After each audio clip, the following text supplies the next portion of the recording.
Okay, so Don Quixote. We're tackling those excerpts you sent, and let's be real, diving into a whole chivalric saga.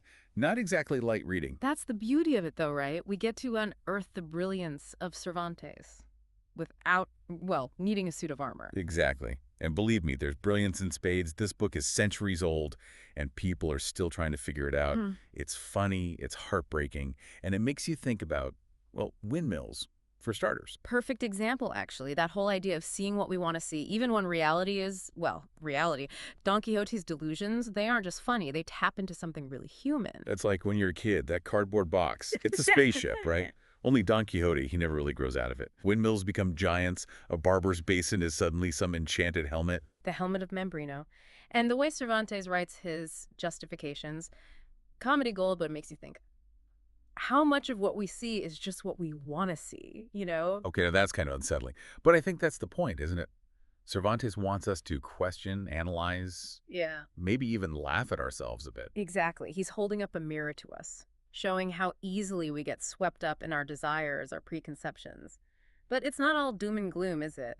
There's a certain beauty to Don Quixote's faith, even when it's, well, misplaced. Oh, I see where you're going with that. It's like imagination's a double-edged sword. Can be misleading, sure, but also where creativity comes from, right? Hope, even love. Speaking of which, Don Quixote's got that in spades. Mm-hmm. Even if it's for a woman he basically invented. Dulcinea. The idealized love. The muse who might only exist in his head. It's such a contrast to those other love stories in the book, the ones that are messy and real, like Cardenio and Lucinda caught up in all that betrayal and despair. Then you've got Sancho Panza, his trusty sidekick, bringing everything down to earth with, let's be honest, the best proverbs ever. When they offer you a heifer, run with the rope. I mean, the guy's a walking, talking fortune cookie. Those proverbs aren't just funny quips, though. They give us a peek into the world back then, you know? When pragmatism, it often won out over these big romantic ideals. Sancho's the counterpoint to all that idealism, like a reminder that sometimes a heifer's just a heifer, and you better grab that rope. It makes you think about their whole dynamic, doesn't it? They're like two sides of the same coin, always playing off each other.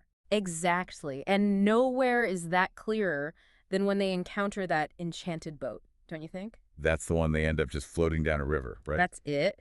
But to Don Quixote, not just any boat. Oh no, this is a magical vessel full of enchantment, adventures and glory just waiting to happen. While Sancho's just trying not to, fall overboard. But that's what's so great. It's like Cervantes is showing us those two sides we all have. The dreamer and the, let's say, realist. And the genius is, neither one is totally right or wrong. Don Quixote's idealism, yeah, it can be a bit much, but there's something kind of inspiring about it too. Don't you ever just want to see the world with that much wonder, even if it means a few too many giants? All the time, are you kidding? Who doesn't want a little more magic in their lives? But then we've got Sancho, keeping it real. Because reality matters. Which brings us back to love, doesn't it? We've got these soaring examples of, like, idealized love. Don Quixote with Dulcinea, for example. Who, again, might not actually exist, like, at all. Precisely. But then Cervantes throws in love stories that are raw, painful, really real. Cardenio losing his mind after Lucinda breaks your heart. Like Shakespeare took a detour into Don Quixote or something. So much emotion, betrayal, the feeling that love can just mess you up. Intense stuff. And a good reminder, Don Quixote, yeah, it's hilarious. But Cervantes, he wasn't afraid to go there, to explore the darker, more complicated parts of being human, you know? Makes you wonder what's going on with him to make him want to dig into all this so deeply. Now, that's a deep dive for another time. But you're right, this book, it's resonated for centuries for a reason. It gets at something essential about us, how we're capable of such love, but also such loss. And how much we cling to stories, right? Hmm. To narratives that help it all make sense. Isn't that Don Quixote's whole thing with those romances? He's made up a story for himself, a world that's more appealing than whatever's actually going on around him. And don't we all do that to some extent? We tell ourselves stories about our lives, relationships, who we are in the world. Sometimes those stories, they're helpful, even empowering. And sometimes they have us out here tilting at windmills. Exactly. But even then, there's a lesson in there somewhere. Maybe it's that balance you were talking about between dreaming and doing, idealism versus being pragmatic. Between seeing giants and, well, seeing the windmills for what they are. Maybe the biggest question Don Quixote asks isn't about picking reality or fantasy.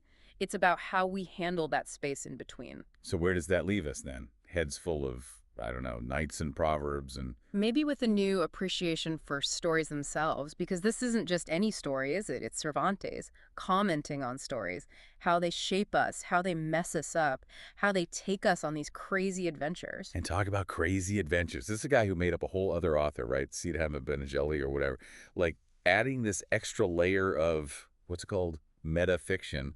It's like he's messing with us, even now, telling us not to take it all so seriously. Exactly. There's that playfulness to his writing. He loves turning things on their head, poking fun at how stories work. Remember that balsam of fiebres, Don Quixote's miracle cure? It's like 17th century snake oil, right? Exactly. But even there, he's saying something about us, isn't he? About how much we want easy answers, quick fixes for life's problems, which never really work. And don't we still fall for that today? I mean, we've got our own versions of that balsam, get-rich-quick schemes, miracle diets. Same impulse, different century. And that's what's so great about Don Quixote. It's timeless, you know? All those hopes and fears, they're still relevant today. So what's the takeaway then? Is it better to be like Don Quixote, seeing the world through those rose-tinted glasses, even if you end up, well, walking into a few windmills? Or do we go full Sancho Panza, super practical, just accepting everything for what it is? Maybe the real journey, the real deep dive here, is realizing it's not one or the other. Maybe it's about having both. That sense of wonder, but also our feet firmly on the ground. To see the magic in the everyday, but also know a windmill when we see one, right? And hey, maybe laugh at ourselves a little along the way, because if Cervantes is telling us anything, it's that life's too short and too weird to be taking it all so seriously. Well put. And on that note, dear listener, we'll leave you to your own deep dive into Don Quixote, where giants and windmills hang out together and the greatest adventures often happen right inside our own heads. Thanks for listening.